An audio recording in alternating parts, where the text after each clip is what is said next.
పరచగా యెహోషువ గిబియోను ఎదుట మహాఘోరముగా వారిని హతము చేసెను.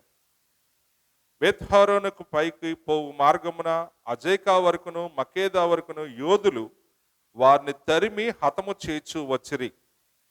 మరియు వారు ఇశ్రాయేలు ఎదుట నుండి బెత్‌హోరోనుకు దిగిపోవు త్రోవను పారిపోవుచుండగా వారు అజేకాకు వచ్చిన వరకు యెహోవా ఆకాశం నుండి గొప్ప వడగండ్లను వారి మీద పడవేశాను గనుక వారు దాని చేత చనిపోయేది.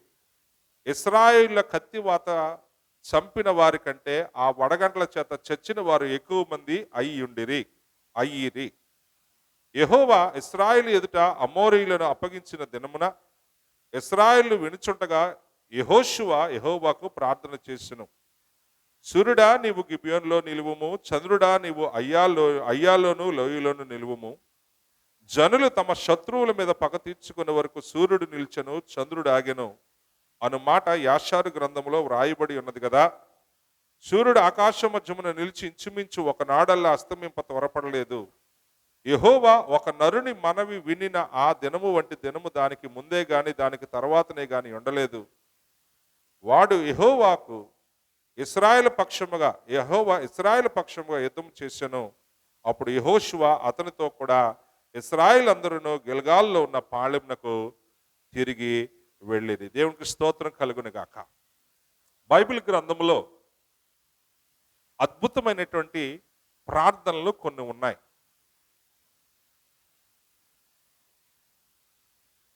నాకు తెలిసినటువంటి, నేను పరిశీలించినటువంటి ప్రార్థనలో ఒక 4 బలమైనటువంటి ప్రార్థనలు మనకు బైబిల్లో కనబడతా ఉంటాయి. ఒకటి ఇప్పుడు నేను మీకు తెలియచేసినటువంటి యెహోషువ చేసినటువంటి ప్రార్థన. రెండవది మొదటి రాజుల గ్రంథము 18వ అధ్యాయంలో 36వ వచనం నుంచి 40 వచనాల వరకు మనం చదువుకున్నప్పుడు ఏలియా చేసినటువంటి ప్రార్థన. మూడవది 2వ దినవృత్తాంతములు 20వ అధ్యాయములో 3 నుంచి 12 వరకు యెహోషాపాతు ఇశ్రాయేలు అందరినీ కూడా కూడగట్టి ఉపవాసం ఉండి చేసినటువంటి ప్రార్థన. 4వదిగా మనం చూసినప్పుడు ఎస్తేరు గ్రంథములో 4వ అధ్యాయము 18, 19 వచనాల్లో జాగ్రత్తగా మీరు గమనించినట్లయితే అక్కడ మా కొరకు మీరు ఉపవాసం ఉండండి, మేము అందరి కొరకు ప్రార్థన చేస్తాము అన్న మాటలో ఉన్నటువంటి ప్రార్థన. అంతేకాకుండా నూతన నిబంధనలో యేసుక్రీస్తు ప్రభువారు మన అందరిని బట్టి యోహాను సువార్త 17వ అధ్యాయములో ఇక ఆయన వెళ్ళవలసిన సమయం ఆసన్నమైనదని మనందరి కొరకు ఆయన చేసినటువంటి ప్రార్థన. ఈ 5 ప్రార్థనలు కూడా అంటే చాలా మంది చాలా చేశారు, నేను చేయలేదని నేను చెప్పట్లేదు. ఒక బలమైనటువంటి ప్రార్థనల్లో ఈ 5 ప్రార్థనలు కూడా ఎంతో బలముగా వినుచున్న మనకు, చదువుతున్నటువంటి మనకు కూడా ఎంతో ప్రభావాన్ని కలుగ చేస్తూ ఉన్నాయి. దేవునికి స్తోత్రం కలుగును గాక. అయితే ఈరోజు ఈ ప్రార్థన వారి నోట నుండి చేయబడ్డానికి కలిగినటువంటి ధైర్యము వారికి ఏమిటి? ఇక్కడ ఈరోజు మనము జ్ఞాపకం చేసుకోవాలి. ప్రార్థన అనగా మన విశ్వాసమును ప్రకటించుకొనుట. దేవునికి స్తోత్రం కలుగును గాక. అందుకనే యాకోబు గారు చాలా మార్లు అంటూ ఉంటారు, విశ్వాసము లేని క్రియలు లేదా క్రియలు లేని విశ్వాసము మృతము. కాబట్టి మన విశ్వాస జీవితములో ప్రార్థన అనేది ఒక ప్రక్రియ.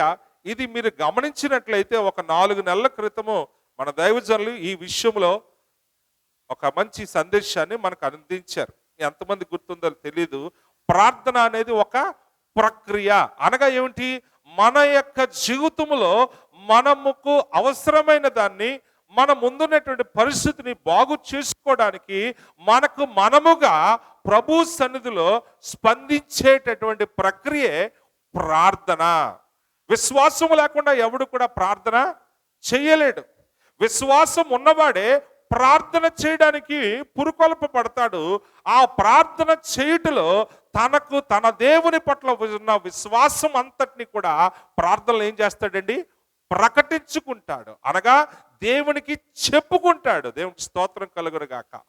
దేవుడు మనకిచ్చినటువంటి గొప్ప ధైర్యం ఏమిటంటే మన విశ్వాసము ఆయన మాట మీద కట్టబడి ఉంది కాబట్టి దేవుడు మన చేతిలో ఉన్నటువంటి ఈ పరిశుద్ధ లేఖనాలను మనం ఎప్పుడైతే ధ్యానిస్తూ ఉన్నామో, చదువుకుంటా ఉన్నామో, ఈ మాటలు మన విశ్వాసాన్ని బలపరుస్తూ ప్రభు సన్నిధిలో, తండ్రి నీవు వారి పట్ల ఈ కార్యము చేశావు, నా పట్ల కూడా కార్యము చేయనాయినా అని అనడానికి నన్ను ఎంతగానో బలపరుస్తూ ఉన్నాయి. హల్లెలూయా. కాబట్టి ఈరోజు ప్రార్థన అని అనగా మన విశ్వాసాన్ని మనము ప్రకటించాలి, ప్రకటించుకుంటాయే. అందుకనే దేవుడు ఈరోజు ఒక చక్కని మాటను నేను మీకు చెప్పాలని నేను ఆశపడుతూ ఉన్నాను. ప్రియమైన దేవుని బిడ్డలారా, ఆయన వల్ల మనకు కలిగినటువంటి 2 ధైర్యాలు నేను మీకు చెప్తాను. ఒకటి ఏమిటంటే యోహాను సువార్త 17వ అధ్యాయములో 14వ వచనములో ఉన్నటువంటి ఆ మాటను మీరు ఒక్కసారి జ్ఞాపకం చేసుకుంటే, యోహాను సువార్త 14వ అధ్యాయము 17వ అధ్యాయము 14వ వచనాన్ని మీరు ఒక్కసారి జ్ఞాపకం చేసుకుంటే, ఇక్కడ ఏమంటున్నాడు చూడండి. వారికి నీ వాక్యం ఇచ్చి ఉన్నాను, నేను లోక సంబంధిని కానట్టు వారును లోక సంబంధులు కారు గనక లోకము వారిని ద్వేషించును, నీవు లోకములో నుండి వారిని తీసుకొని పొమ్మని నేను ప్రార్థించట్లేదు కానీ దుష్టుడి నుండి వారిని కాపాడమనే ప్రార్థిస్తున్నాను. హల్లెలూయా. మొట్టమొదటి ధైర్యం ఏమిటంటే, దేవుని వల్ల మనకు కలిగినటువంటి గొప్ప ధైర్యం ఏమిటంటే, యేసు ప్రభు మన గురించి చెప్తున్నాడు, తండ్రి నేను నీ బిడ్డలకు ఏమిచ్చి ఉన్నానంటే నీ వాక్యాన్ని ఇచ్చి, అనగా నీ నోటి మాటనే వారికి నేను అందించా. ఈ నోటి మాట నా జీవితంలో ఏమి చేస్తుందని మనం జాగ్రత్తగా చూస్తే, 2వ అధ్యాయం మరి 2వ మాటగా యోహాను సువార్త 15వ అధ్యాయంలో మీరు చూసినట్లయితే 7వ వచనం అంటాడు, నా యందు మీరును మీ యందు నా మాటలను నిలిచి ఉండిన ఎడల మీకు ఏది ఇష్టమో అడుగుడి, అది మీకు అనుగ్రహించబడిన. దేవునికి స్తోత్రం కలుగును గాక. మన ప్రభువును బట్టి మనకు కలిగినటువంటి ధైర్యము గురించినటువంటి 2 విషయాలు మన ప్రభు వల్ల ఏమి కలిగినాయి అంటే, మొట్టమొదట ఆయన మనకు తన మాటనిచ్చాడు. రెండవది ఆ మాట యందు నిలిచి ఉండేలా మీకు ఏది ఇష్టమో అది అడగండి, అది మీకు అనుగ్రహింపబడతారు అన్నటువంటి 2వ ధైర్యాన్ని ఆయన ఇచ్చాడు. ఈరోజు దేవుని పట్ల మనకున్నటువంటి విశ్వాసమును మనము ప్రకటించుకుంటూ మనము విఫలమవుతున్నాము కాబట్టి అనేకమైన శోధనలు మన చుట్టుముడుతున్నాయి. ఆ శోధనలోనే మనము మగ్గుతున్నాము తప్ప మనలో ఉన్నటువంటి విశ్వాసాన్ని మనము ప్రపంచం దగ్గర ప్రకటించుకోవాల్సిన అవసరం లేదు. మనం నమ్ముకున్న దేవుని ముందు నువ్వు ప్రకటించగలిగితే చాలు. హల్లెలూయా. అందుకనే కొత్త నిబంధనలో మీరు జాగ్రత్తగా గమనించినట్లయితే, అయ్యా దావీదు కుమారుడా నన్ను కరుణించవా అంటే, నువ్వు నేనేం చేయాలని ఆశపడుతున్నావు అని అన్నాడు. అంతే. అయ్యా నేను చూడాలని ఆశపడుతున్నాను, వెళ్ళు నీ నమ్మిక చొప్పున. అనేక మంది కుష్ఠరోగులు ఆయన దగ్గరికి వచ్చారు, ప్రభువా మమ్మల్ని కరుణించండి. నేనేమి చేయాలని నువ్వు ఆశపడుతున్నావు? అయ్యా నేను స్వస్థపరచబడకూడుతున్నాను. ఈరోజు భావ ప్రకటన అనేటటువంటి మన దేశము మనకు స్వాతంత్రపు ప్రాథమిక హక్కుల్లో ఒక హక్కు ఇచ్చింది. ఏమిటదండి? భావ ప్రకటన. అంటే మనసులో ఉన్న దానిని నేను చెప్పుకోవడంలో తప్పు లేదు.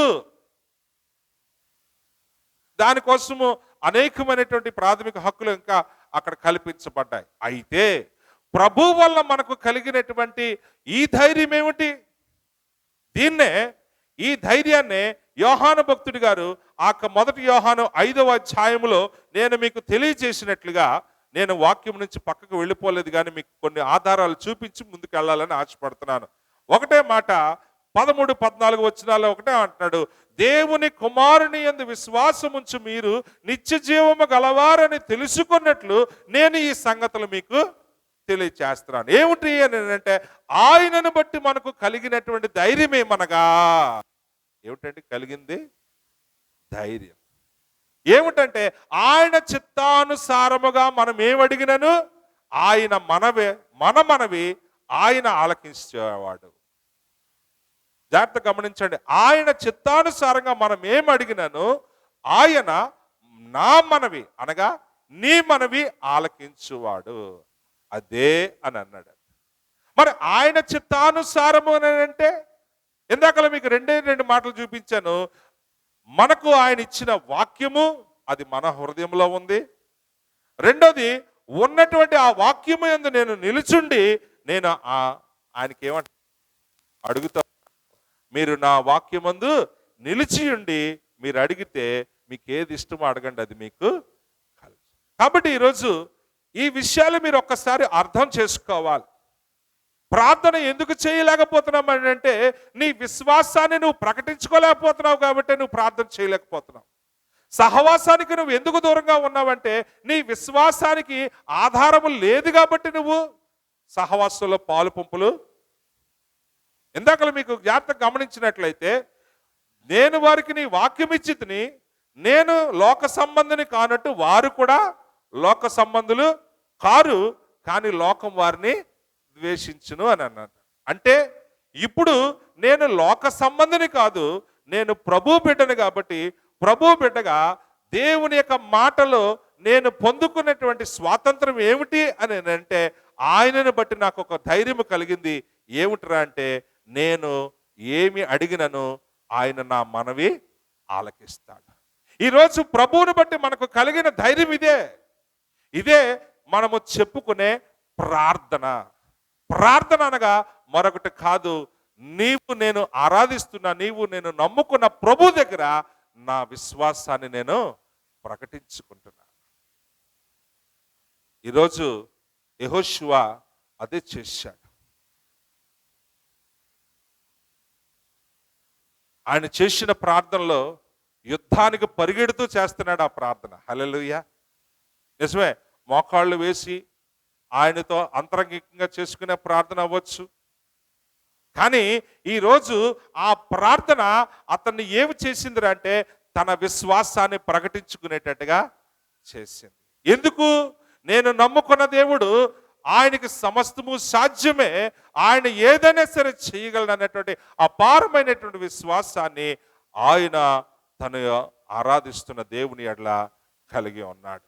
అందుకనే గిబియోనీయులు, అమోరీయులు వారిని తరుముచూ ఉంటుండగా అక్కడ ఒకే ఒక ప్రార్థన చేశాడు యెహోషువ. ఏమని ప్రార్థన చేశాడు అని అంటే, యెహోవా ఇశ్రాయేలు ఎదుట అమోరీయులను అప్పగించిన దినమున ఇశ్రాయేలు వినుచుండగా యెహోవాకు ప్రార్థన చేసిను. ఏమని ప్రార్థన చేశాడంటే ఆయన వల్ల కలిగిన ధైర్యముతో ఒక ప్రకటన చేస్తున్నాడు. సూర్యుడా నువ్వు ఎక్కడ ఉండాలటండి? గిబియోలోను. చంద్రుడా నువ్వు అయ్యాలోను లోయలను నువ్వు నిలిచిండు. ఎందుకు అని అంటే మా ముందు మమ్మలను తరుముతున్నటువంటి ఈ శత్రువుల మీద మేము పగ తీర్చుకోవాలి. దేవునికి స్తోత్రం కలుగును గాక. నీ శత్రువును నువ్వు ఓడిస్తేనే తప్ప, మట్టు కరిపిస్తేనే తప్ప నీ జీవితంలో నీకు శోధన నుంచి విడుదల కలగదు. ఈరోజు చాలా మట్టుకు మన జీవితాల్లో మనం ఏం పోగొట్టుకుంటున్నాం తెలుసా? ఏ సంతోషాన్ని అయితే అనుభవించాలనుకుంటున్నామో ఆ సంతోషం మన జీవితంలో లేదు.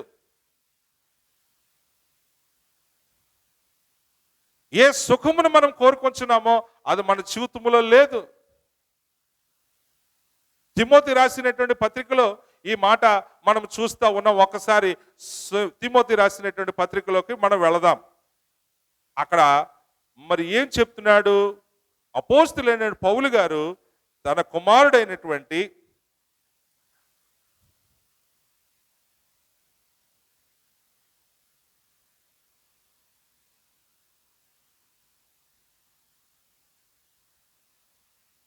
ఏంటది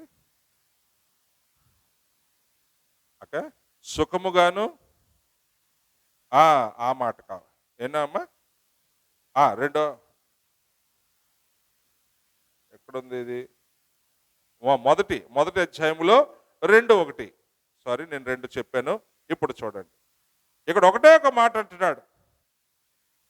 సంపూర్ణ భక్తియు మాన్యతయు కలిగి నెమ్మదిగాను సుఖముగాను బ్రతుకు నిమిత్తము అన్నిటికంటే ముఖ్యముగా మనుషులందరి కొరకు. ఇక్కడ రెండు మాటలు మీకు చూపించాలని ఆడపడ్డాను. ఏ సుఖము, ఏ సంతోషము, ఏ శాంతి, ఏ సమాధానము నీ జీవితంలో, నీ కుటుంబంలో నువ్వు కోరుకోవాలని అనుకుంటున్నావో అది నీకు దొరకకపోవడానికి గల కారణాన్ని నేను మీకు చూపిస్తున్నాను. ఏమిటి అని అంటే అక్కడ ఆయన చాలా విషయాలు రాసుకుని వచ్చాడు. నీ జీవితంలో నువ్వు అనుభవించేటటువంటి ఆ శాంతి సమాధానము నువ్వు చేసే ఒక పనిని బట్టి నీకు దొరుకుతుంది అన్నాడు. అందుకనే ఇక్కడ ఏమన్నాడు తిమోతి కంటే, నాయనా మరి నిన్ను సేవకు నేను ప్రతిష్ఠించాను కాబట్టి నువ్వు సేవకు వెళ్తున్నావు కాబట్టి ఇప్పుడు సేవలో నీకు ఉన్నటువంటి ప్రాముఖ్యమైన బాధ్యత ఏమిట్రా అంటే నువ్వు అందరి కొరకు ప్రార్థన చేయాలి. ఇంకేమంటున్నాడు, కృతజ్ఞతాస్తుతులను చేయవలని హెచ్చరించుచు ఇది మంచిది, మన రక్షకుడకు దేవుని దృష్టికి అనుకూలమై ఉన్నది. దేవునికి స్తోత్రం కలుగును గాక.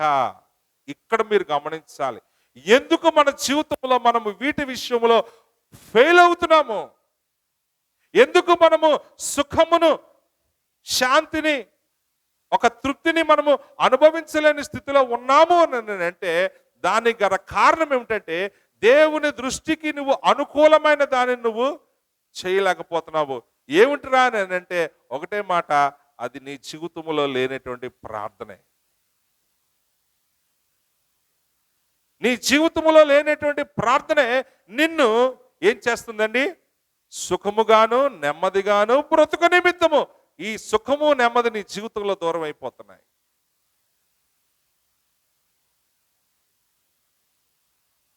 శత్రువు ఓడించబడితేనే తప్ప నీ జీవితంలో విజయము. ఇప్పుడు పరీక్షలు రాశారు, నేను పాస్ అయ్యాను. ఆ పాస్ అయ్యాడు కాబట్టి వాడు కదా, వాడు ధైర్యముగా ముందుకి వెళ్ళగలుగుతా ఉన్నాడు. వాడు ఓడిపోతే వెళ్ళగలుగుతున్నాడా అంటే ప్రతి దానికి కూడా ఒక రిజల్ట్ ఓరియంటెడ్ అనేది ఉంది. దాన్ని బట్టి వారికి ఏమి దొరికింది, ప్రమోషన్ దొరికింది, సంతోషం దొరికింది, ధైర్యము దొరికింది. ఇంకా నేను ముందుకెళ్ళి వాటిల్లో కూడా నేను విజయాన్ని సంపాదించుకోగలను. అంతేనా? ఇంక ధైర్యం వచ్చిందా? ఇంక నాకు భయం లేదు. కాబట్టి దేవుని దృష్టికి అనుకూలమైన దాన్ని నువ్వు చేయగలిగితే ఈరోజు నీ జీవితంలో కూడా నీవు సాధించలేనిదంటూ కూడా ఏది లేదన్న విషయాన్ని ఈరోజు ఈ విషయాలను మీకు చూపిస్తూ నేను తెలియచేస్తా ఉన్నాను. ఏ దేవుడైతే యెహోషువని ఏర్పాటు చేసుకుని ఇశ్రాయేలుని కానాను దేశంలోకి ప్రవేశింపజేయడానికి ఇష్టపడ్డాడో ఆ యెహోషువ దేవుడు చెప్పిన మాటను బట్టి ఒక గొప్ప ధైర్యాన్ని కలిగి ఉన్నాడు. ఆ ధైర్యమే ఇతన్ని విశ్వాసాన్ని ప్రకటించుకునేటట్టు చేసింది. దేవుని యొక్క హృదయాన్ని కదిలించుకోగలిగాడు. ప్రభువా, నిన్ను బట్టి నాకు కలిగిన ధైర్యం ఇదే. అందుకని దేవుడు కూడా ఆ విషయంలో అతనికి సహాయం చేశాడు. అందుకని కత్తివాత కంటే వడగండ్ల చేత చనిపోయిన వారు ఎక్కువ మంది అని కూడా రాయబడి ఉంది. ఈరోజు నీ జీవితంలో దేవుని కార్యాలు చూడాలని నువ్వు ఆశపడితే నీ విశ్వాసాన్ని నువ్వు ప్రకటించు. నోరు తెరిచి అడుగు. అడిగితేనే కదా నీ పరిస్థితికి పరిష్కారం ఏమిటో నువ్వు తెలుసుకోగలుగుతావు. అడగకుండా నీలో నువ్వు భరించుకుంటూ, నిన్ను నీవే మోసపుచ్చుకుంటూ, నిన్ను నీవే కృంగదీసుకుంటూ అపవాదికి నీవు చోటిచ్చువాడుగా ఉంటున్నావు. అపవాది చోటు తీసుకుందంటే నిన్ను మాయలో పడేసిందని లెక్కే. కానీ ఈరోజు యెహోషువ చేయగలిగిన ప్రార్థన నీవు కూడా చేయగలవని, నీవు చేసే ప్రార్థన కూడా ఆనాడు యెహోషువ ప్రార్థన అంగీకరించినట్టే నీ ప్రార్థన కూడా నేను అంగీకరించగలనని దేవుడు యెహోషువ ప్రార్థనకు ఎంత మేలు చేశాడు అని అంటే ఆ పైన విషయాన్ని మనం చూసాం కదండి. ఇశ్రాయేలీలు కత్తివాత చంపిన వారి కంటే ఆ వడగండ్ల చేత చచ్చిన వారు ఎక్కువ మంది అయ్యారు కాబట్టి మిగిలిన వారిని కూడా నేను చంపు వరకు ఆయన చేసిన అద్భుతమైన ప్రార్థన ఈరోజు ప్రపంచంలో మరి మనకు ఒక లీప్ ఇయర్ని అనగా 366వ సంవత్సరాన్ని కూడా మనకు 66వ దినాన్ని కూడా తీసుకుని వచ్చింది. ఇది ప్రపంచంలో చరిత్ర, సైన్స్ కూడా దీన్ని నిర్ధారణ చేసిందనేటువంటి విషయాన్ని ఈ సమయంలో మీరు జ్ఞాపకం చేసుకోవాలని నేను కోరుతా ఉన్నాను. చూడండి, ఆ రాజుల గ్రంథములకు మనం వెళ్ళినప్పుడు ఆ 18వ అధ్యాయంలో, మొదటి రాజుల గ్రంథము 18వ అధ్యాయములో ఏలియా ఏ రీతిగా తన యొక్క విశ్వాసాన్ని ప్రకటించుకున్నాడు. మన విశ్వాసమునకు కలిగిన ఆధారం ఏమిటండి? మనకు ఆయన ఇచ్చిన మాట. ఆ మాటలో మనము నిలిచి ఉన్న విధానము మనను ఎంత ధైర్యములను తీసుకుని వెళ్ళింది అని మనం జాగ్రత్తగా చూసినప్పుడు చూడండి, 18వ అధ్యాయములో ఆ 36వ వచనం నుంచి నేను చదువుతున్నాను. అస్తమయ నైవేద్యము అర్పించు సమయమున ప్రవక్త ఏలియా దగ్గరకు వచ్చి ఇలాగూ ప్రార్థన చేశాను. యెహోవా, అబ్రహాము ఇస్సాకుల దేవా, ఇశ్రాయేలు మధ్య నీవు దేవుడివై ఉన్నావనియు నేను నీ సేవకుడై ఉన్నాననియు ఈ కార్యములనియు నీ సెలవు చేత చేసిననియు ఈ దినమున కనపరచుము. యెహోవా, నా ప్రార్థన ఆలకించుము. యెహోవానైనా నీవే దేవుడివై ఉన్నావనియు నీవు వారి హృదయములను నీ తట్టుకు తిరగచేయుదువనియు ఈ జనులకు తెలియచేయనట్టుగా నా ప్రార్థన అంగీకరించుము. అతడు ఈలాగు ప్రార్థన చేయుచుండగా యెహోవా అగ్ని దిగి దహన బలి పశువును కట్టెలను రాళ్లను బుగ్గిని దహించి కందకమందున్న నీళ్లను ఆరిపోజేసెను.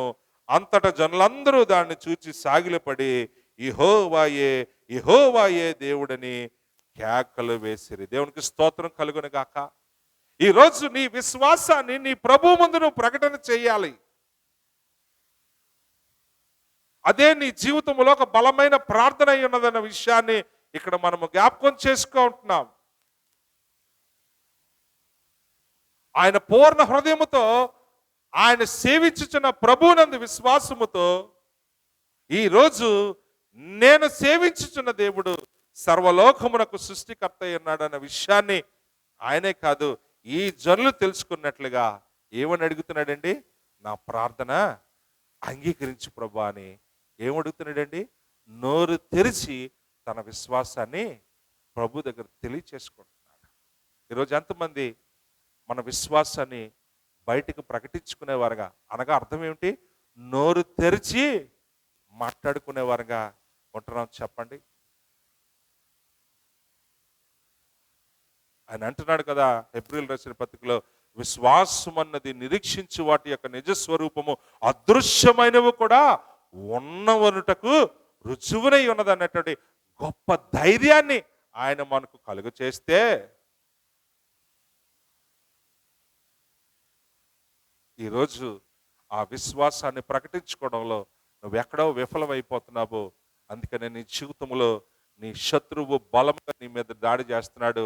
అది నువ్వు ఎదుర్కొనే రోగం అవ్వచ్చు, అది నువ్వు ఎదుర్కొనే ఆర్థిక ఇబ్బందులు అవ్వచ్చు, అది నువ్వు ఎదుర్కొనేటటువంటి సరి అయినటువంటి ఆలోచన, సరి అయినటువంటి నిర్ణయాలు తీసుకునేటటువంటి పరిస్థితి అవ్వచ్చు,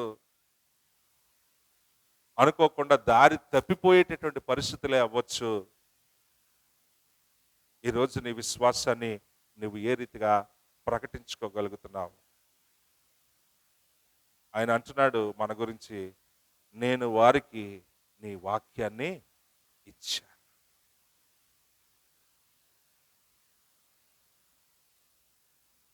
నా యందు మీరు నిలిచిన వారై ఉంటే మీకు ఏది ఇష్టమో అడగండి, అది నేను మీకు అనుగ్రహిస్తాను అన్నట్టు.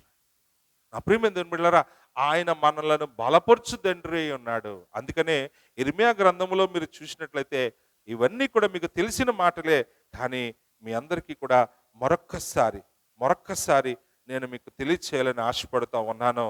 చాలాసార్లు మనం రాంగ్ నెంబర్లే డైల్ చేస్తూ ఉన్నాము, అందుకని ఏ సహాయాలు రావట్లేదు. ఈ నంబరు మరి పెద్ద పెద్ద పాస్టర్ గారు చలోక్తులు వేస్తూ ఉంటారు. దేవునికి కూడా ఒక టెలిఫోన్ నెంబర్ ఉంది, సరిగ్గా అది కొడితే ఖచ్చితంగా మీ జీవితాలు అద్భుతాలు జరుగుతాయి అని చెప్పి. అదే ఏ నంబర్ అది? ఇర్మియా 33:3. ఆయన నంబర్ 333, నాట్ 666.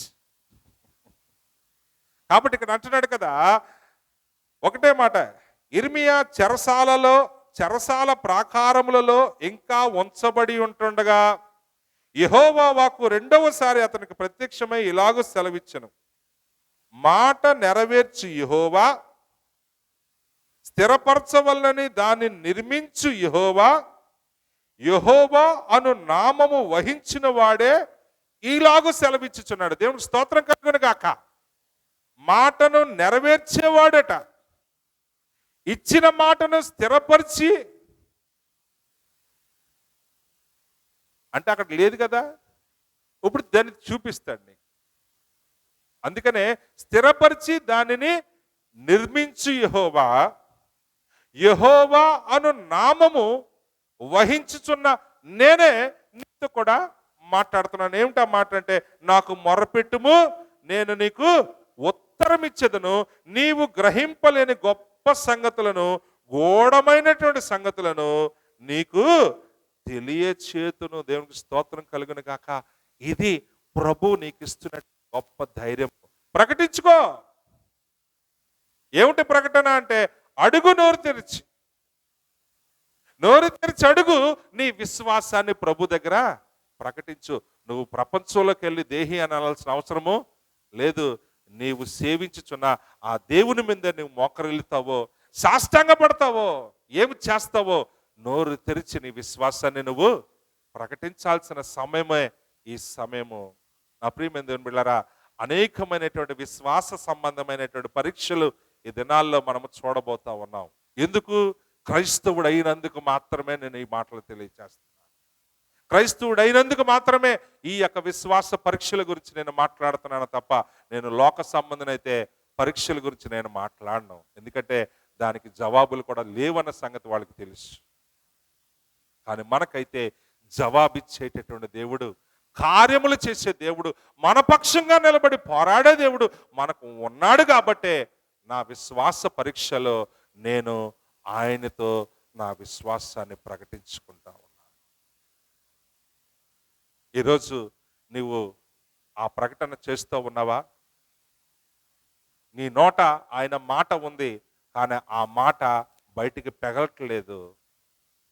ఎక్కడ ఇరుక్కుపోయి ఉన్నావో అక్కడ కూడా దేవుడు నిన్ను రక్షించుటకు సమర్థుడన్న విషయాన్ని ఇక్కడ దేవుడు అంటున్నాడు.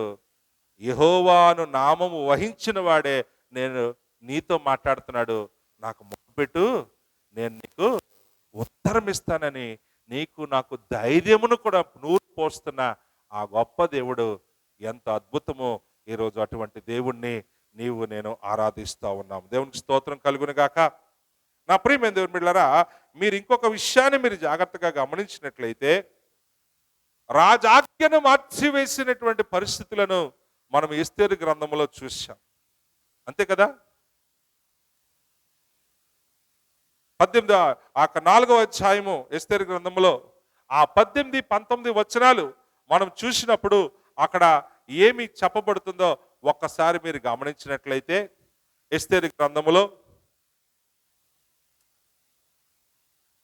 ఎజ్రా, నెహమ్యా తర్వాత వస్తుంది ఎస్తేరు.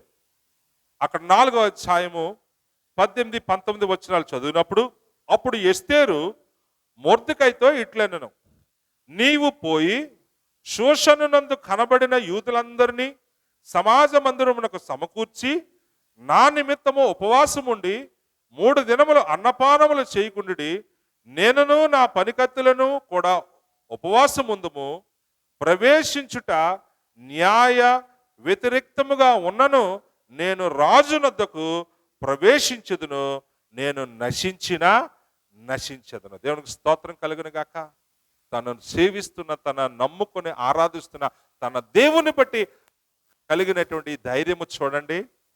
రాజునొద్దకు వెళ్ళాలంటే ఆ రాజు పర్మిషన్ లేకుండా ఆయన పిలిస్తేనే తప్ప ఆవిడ వెళ్ళడానికి వీల్లేదు.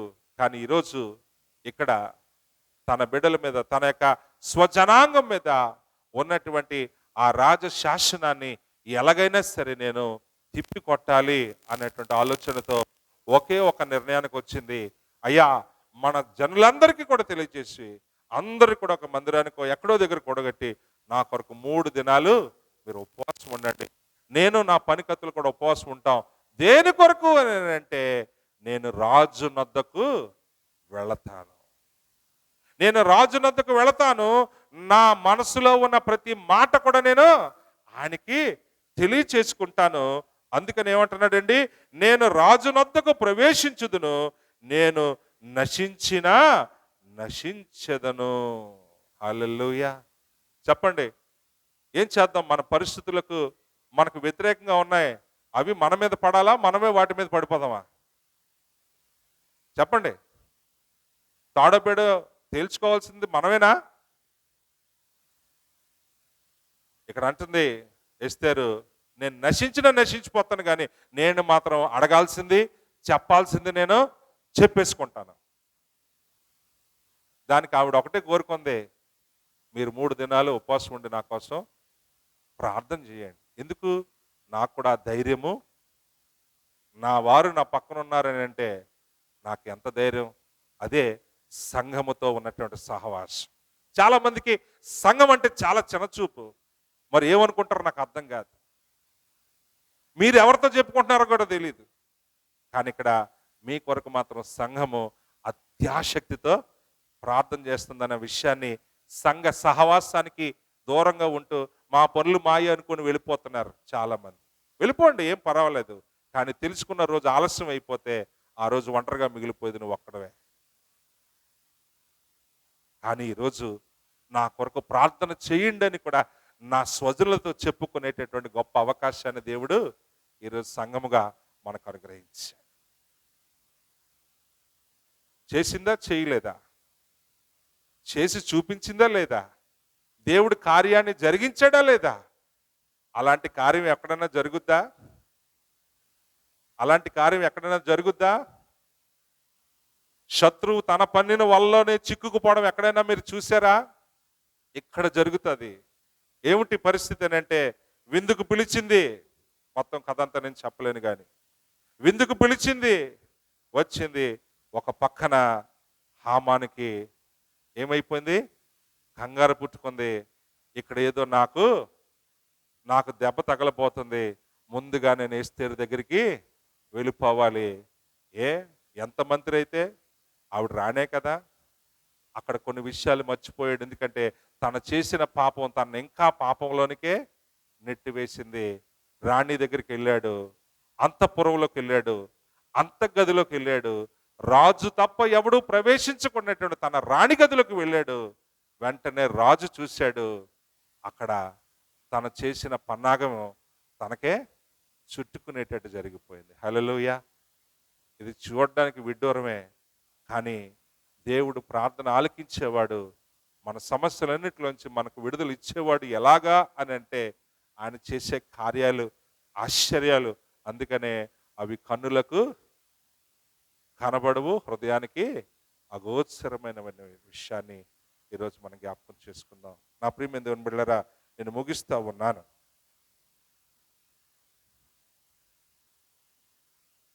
యెహోషాపాతు కూడా అలాగే తన కార్యాన్ని సాధించుకున్నాడు. అమలేకులు ఎలా చచ్చిపోయారటండి? చెట్ల ఆకుల చప్పుడు విని జడిచిపోయి ఒకరినొకడు కత్తి పెట్టి ఒకరినొకడు పొడిచి చంపేసుకున్నారట. మీరు చూసుకున్నట్లయితే రెండో దినవృత్తాంతాలు 20 అధ్యాయము 3 నుంచి 12 అవన్నీ కూడా మీరు జాగ్రత్తగా చూసి ఆ అధ్యాయం చదివితే ఆయన దేవుడు ఏం చేశాడు? వీరు చేసిన ప్రార్థనకి మీరు నిలబడాలి. యుద్ధంలో సైన్యంగా మీరు అన్ని ధరించుకుని నిలబడాలి. కానీ యుద్ధం మేర్చీరు, నేను చేస్తానన్నాడు. ఆయన యుద్ధం ఎలా చేశాడో తెలుసా? చెట్లను గాలి చేత ఆడించాడు. ఆ ఆకుల యొక్క చప్పుడులట శత్రువుల గుండెల్లో భయాన్ని సృష్టించట. దండు వచ్చేస్తున్నారని ఆ కంగారులో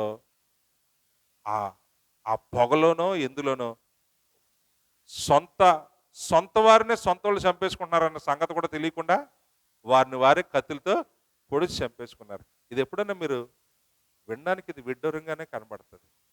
కానీ దేవుడు తన ప్రజల పట్ల చేసే కార్యాలు చెప్పాను కదా, అవి మన హృదయానికి అగోచరం. దేవునికి స్తోత్రం కలుగును గాక. అందుకని ఈరోజు ఒక మాట చెప్పి నేను మిమ్మల్ని బలపరచాలని ఆశపడుతూ ఉన్నాను. యోహాను సువార్త 9వ అధ్యాయము 31వ వచనాన్ని మనం చదువుకుందాం. యోహాను సువార్త 9వ అధ్యాయం 31వ వచనంలో ఒక చక్కని మాట, నన్ను బలపరుస్తున్నటువంటి మాట చూడండి, చదవండి. దేవుడు పాపుల మనవి ఆలకింపడని ఎరుగుదము, ఎవడైనను దేవభక్తుడై ఉండి ఆయన చిత్తము చొప్పున జరిగించిన ఎడల ఆయన వాని మనవి మనం ఏమన్నా పాపులవా దేవుడు మన ప్రార్థన ఆలకించకపోవడానికి? పౌలు అంటున్నాడు, మీరు యేసుక్రీస్తు యొక్క పరిశుద్ధ రక్తం అనే వెలపెట్టి కొనబడిన వారు, మీరు అమూల్యమైన వారు, పరిశుద్ధుల సహవాసం అని, ఆయన యాజక సమూహం అని పేరు పెట్టబడిన మనము ఈరోజు ఏమి చేస్తున్నాం? ఎవడైనను దేవభక్తుడై ఉండి ఆయన చిత్తానుసారముగా ఆయన ఏమడిగినను ఆయన వాని మనవి ఆలకించును. అందుకనే దావీదు గారు 34వ అధ్యాయములో ఆ 6వ వచనాన్ని ఆయన సెలవిస్తూ అంటాడు. దావీదు ఆ చక్కని మాట, ఆయన ప్రార్థన మీరు గమనించండి. 34:6లో, ఈ దీనుడు మొర్ర పెట్టగా యెహోవా ఆలకించెను, అతని శ్రమలన్నిటిలో ఆయనను రక్షించెను. హల్లెలూయా. ఒక ప్రక్రియ జరగాలి. ఏమిటి ఆ ప్రక్రియ అంటే, నీ విశ్వాసాన్ని నువ్వు నమ్ముకున్న ప్రభు మీదే ప్రకటించాలి. ఆ రోజు ఆ గుడ్డివాడు కూడా, దావీదు కుమారుడా నన్ను కరుణించని గోడ తట్టు తిరిగి అడగలేదు. యేసు ముందే నిలబడి అరుస్తున్నాడు, దావీదు కుమారుడా, దావీదు కుమారుడా. ఆ స్వరం ఎవరు విన్నారు? ఎవరికైనా అరుస్తున్నాడు, ఎవరినైతే పిలుస్తున్నాడో అతనే విన్నాడు. అతని కొరకు వెనక్కి వచ్చాడు. ఏమి చేయగొరుతున్నాను నువ్వు ఆశపడుతున్నావు అంటే, నేను చూడాలని ఆశపడుతున్నాను. హల్లెలూయా. ఈరోజు నేను ఆరాధిస్తున్న దేవుడు నా జీవితంలో అద్భుతాలు చేసేటటువంటి దేవుడు. అందుకనే ఆ 17వ అధ్యాయంలో మనందరి నిమిత్తం కూడా ఆయన ఒక గొప్ప ప్రార్థన చేశాడు. నీ వాక్యమందు నేను వారిని ప్రతిష్ఠించితిని, వారు నీలోను నాలోను ఏకమై ఉండినట్లుగా మనము కూడా వారిలో ఏకమై ఉండినట్లుగా.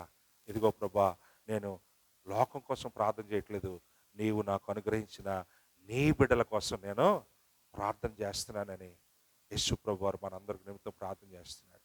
ఇప్పటికీ కూడా ఆయన మన పక్షంగా నిలబడి ఆ తండ్రి సందులో విజ్ఞాపన చేస్తున్నాడు. ఈ రోజుకైనా ఆలోచించేది ఏమీ కూడా లేదు. నీ విశ్వాసాన్ని నువ్వు ప్రకటించు, నీలో ఉన్నటువంటి భయాన్ని తీసివేయి. ఇదిగో యాకోబు ప్రతికులు అంటాడు కదా, ఈ యెహోషువ, ఈ ఏలియా మన వంటి స్వభావం గలవారే, వారు మనకంటే ఏదో అతీతులు అని ఎక్కడా రాయబడలేదు. వారు కూడా మన వంటి స్వభావం గలవారే, కానీ విశ్వాసంతో వారు ప్రార్థన చేశారు, విశ్వాసాన్ని వారు ప్రభువు దగ్గర తెలియచేసుకున్నారు. అందుకనే ఎన్నడూ వారి మధ్య దేవుడు జరిగించి, నేను నీ దేవుడైన యెహోవానని తను తానే మహింపరచుకున్న దేవుడు. ఈరోజు నీ జీవితం ద్వారా కూడా దేవుడు మహింపరచబడాలని ఆశపడినట్లయితే ఏది మనసులో దాచుకోవద్దు. ప్రభు సన్నిధిలో సిగ్గుపడక ప్రభు నందు విశ్వాసముతో నువ్వు ప్రభు దగ్గర నోరు తెరిచడుగు. అదే నీ జీవితంలో అద్భుతాలు చేస్తుంది. ఆయన ఆనాటికి ఈనాటికి ఏమాత్రం మారలేదు, నిన్న నేడు నిరంతరము ఏకరీతిగా ఉన్నవాడు. ఈ రోజుకి కూడా ఆయన అసాధ్యాన్ని సుసాధ్యం చేయగలిగినటువంటి శక్తి కలిగిన దేవుడు. తల్ల వంచండి, ప్రభు వాళ్ళ కొరకు కూడా ప్రార్థన చేసుకుందాం. మోకరించగలిగిన వారు మోకరించుకోండి.